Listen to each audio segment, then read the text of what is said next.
ব্রেকআপের 5 বছর পর মেয়েটার কাছে ছেলেটার ফোন আসে। হ্যালো, কে বলছেন? জানতাম তুমি আমাকে চিনতে পারবে না। কে আপনি? তোমার সেই পাগল যে তোমাকে পাগলের মতো ভালোবাসতো। ও আপনি তো ফোন দিছেন কেন?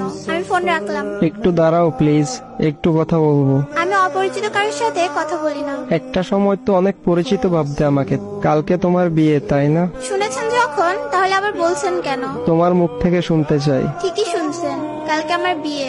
কি বলবেন বলেন। তোমার সাথে যেদিন শেষ কথা হয় সেদিন একটা কথা বলেছিলাম, মনে আছে? কি কথা? এটাও মনে নেই? বলেছিলাম যেদিন তোমার বিয়ে হবে সেদিন এই দুনিয়া থেকে হারিয়ে যাব। শুধু শুধু পাগলামি করবেন না। সত্যি আমার কপালটা একবারেই খারাপ। ভেবেছিলাম আমার মুখে কথা শুনে বলবে তুমি কি ভেবেছো, তুমি মরে গেলে আমি বেঁচে থাকবো, কিন্তু ভুল ভেবেছিলাম। তুমি তো আমাকে ভালোই বাসনি কোনোদিন। জানো, আমি একবারে একা হয়ে গেছি, বাসা থেকে চলে এসেছি। আমি থাকলে নাকি সবার সমস্যা হয়। এমন ভাবে কথা বলছেন কেন? বিষ খেয়েছি তো, তাই এমন একটু কষ্ট হচ্ছে। সমস্যা নাই, একটু পরে নিশ্চুপ হয়ে যাব। কি কি কেন এমন করছো?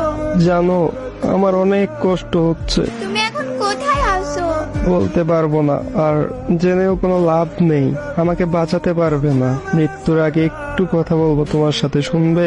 বলো কোথায় আছো? ওই এত কান্না করছো কেন? একটুও কান্না করবে না। জানো, অনেক স্বপ্ন ছিল তোমাকে নিয়ে। তোমার কোলে মাথা রেখে ঘুমাবো। শোনো, আমার সময় মনে হয় এখনই শেষ। ভালো থেকো। তুমি এমনটা কেন করলে? হ্যালো, কথা বলো না কেন? ওই হ্যালো।